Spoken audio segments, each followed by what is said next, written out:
II, the world was split into two, East and West. This marked the beginning of the era called the Cold War.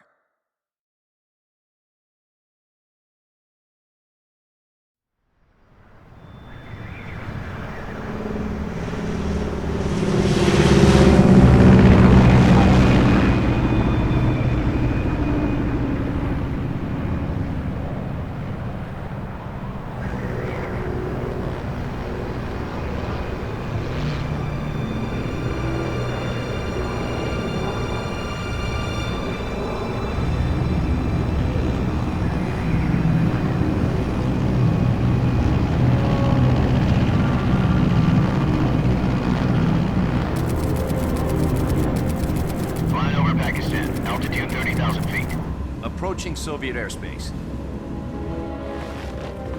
20 minutes to drop off. Commencing internal depressurization. Equipment check. Arm main parachute. All right. You ready to go? Drop zone still showing a high pressure mass. Cav okay. Good. We've got high visibility.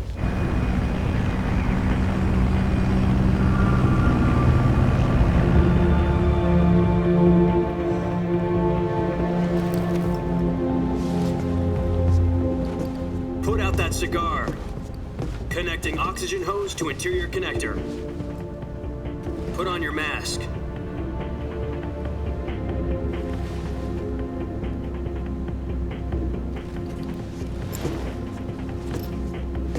Does this panty waste know what he's doing?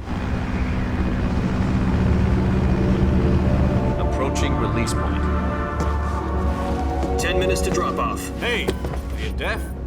He said put out the cigar and put on your mask.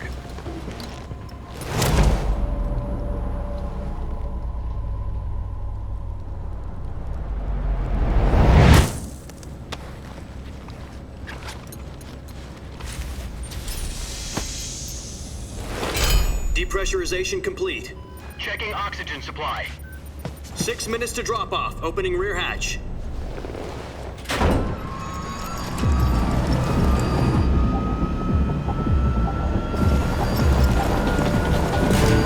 Sunrise.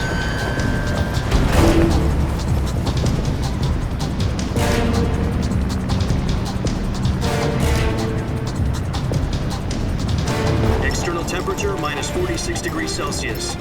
2 minutes to drop off. Stand up. You'll be falling at 130 miles per hour. Try not to get frostbite from the wind chill. 1 minute to drop off. Move to the rear. Activate bailout bottle. This is one for the history books. The world's first halo jump. 10 seconds to drop off. Stand by. Status okay. All green. Prepare for drop-off. Countdown. 5, 4, 3, 2, 1. Spread your wings And fly. God be with you.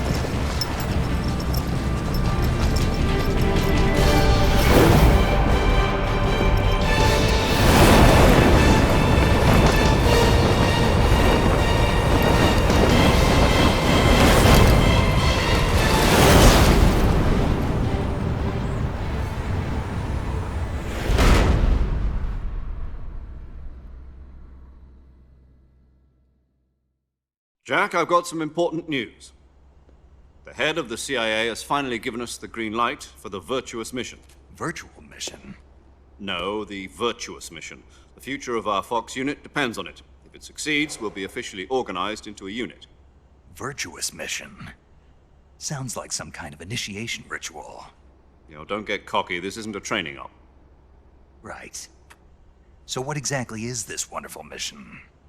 Well, about 2 years ago, a certain Soviet scientist requested asylum in the West through one of our moles. His name is Nikolai Stepanovich Sokolov. He's head of the OKB-754 Design Bureau, one of the Soviets' top-secret weapon research facilities, and the East's foremost expert on weapons development. Sokolov? Isn't he that famous rocket scientist? The very same. On April the 12th, 1961, the Soviets achieved the first manned spaceflight in history. The Earth was blue, but there was no God. Well spoken.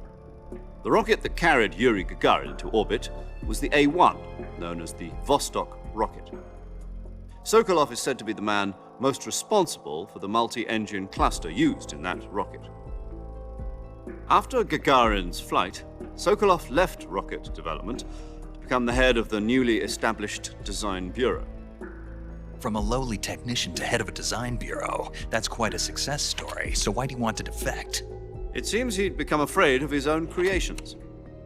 Afraid? Call it a crisis of conscience. And for that, he left his country and his family behind and went over the fence? Not exactly. One of his conditions was that his family was also to be taken safely to the west. We used a mole to get the family out first and succeeded in sneaking Sokolov over the Berlin Wall shortly afterwards. I was the one who conducted the operation. The security on the eastern side was still full of holes back then. Then what? We got Sokolov over in one piece, but the whole ordeal had left him exhausted, and we checked him into a hospital in West Berlin. It took him 2 weeks and more than 600 miles to get from the research facility in the Soviet Union to Berlin. He was in no condition to say anything coherent.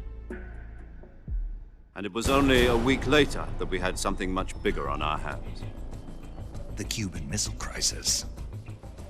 October the 16th, 1962, President Kennedy received word that the Soviets were in the process of deploying intermediate-range ballistic missiles in Cuba.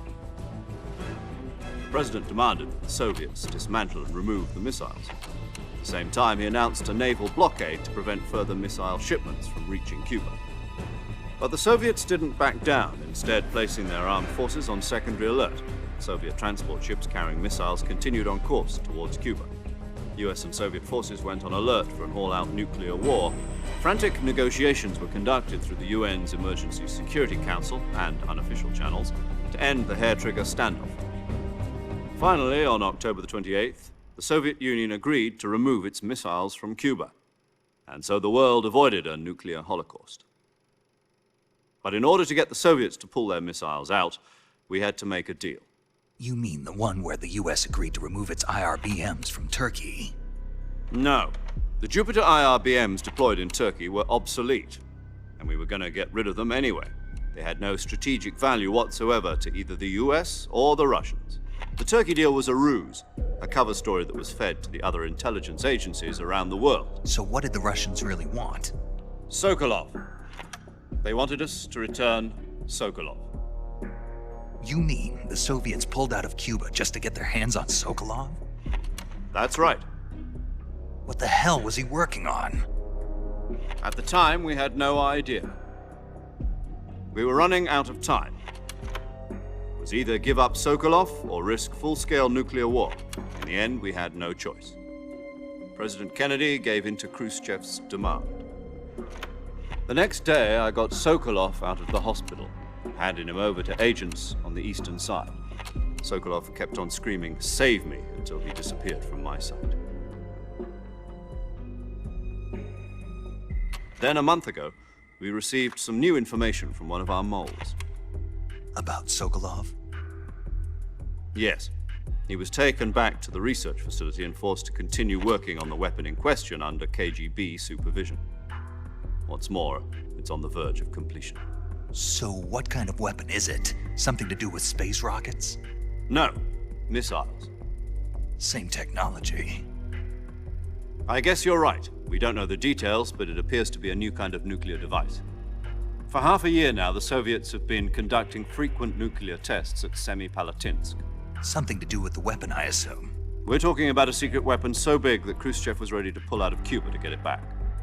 Is Sokolov still in the facility? No. According to our intelligence, he's in Selinoyarsk, a place in the mountains about 3 miles to the west that's known as the Virgin Cliffs. The Virgin Cliffs. Nice name for a virtuous mission. They moved him there just recently. Why? Apparently, they're conducting a field test of the weapon, but it's our best chance to get him back. This mission would never have been possible if he was still in the research facility. This is our last chance. Sokolov must have known that too when he contacted us.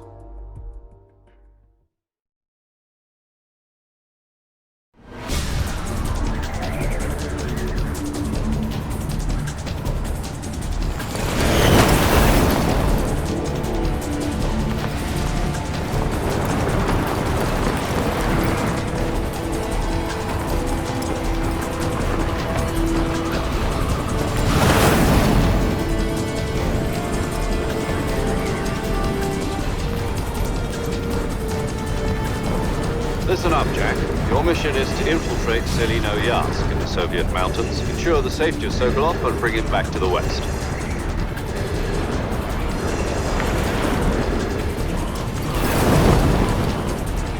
If we don't get Sokolov back before that weapon is complete, we'll be facing a major crisis.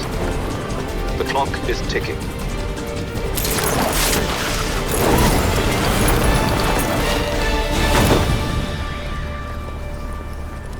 Once we've confirmed the rescue of Sokolov, stand by at the recovery point. A recovery balloon will be dropped at that point. Helium will be pumped into the balloon to inflate it. The process takes about 20 minutes. Once it's complete, the gunship's arm will latch onto the balloon and pull it up. The Fulton surface-to-air recovery system. I'm familiar with the theory. Take it easy. It's been combat proven. Do you think Sokolov is up to it? The shock will be less than during a parachute jump, and the arm can handle up to 500 pounds. So you're planning on going over the border in a single combat Talon? She's equipped with two 6-barrel 20mm Vulcan cannons, as well as two 40mm machine guns. Sounds like she could hold her own against a battalion of tanks. Even with the fuel in the reserve tank, we're facing a 4-hour time limit. If all goes well, it shouldn't take more than a few hours. Home in time for dinner. But if anything goes wrong, you'll be eating dinner, breakfast, and all the rest of your meals in the jungle.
Do you copy?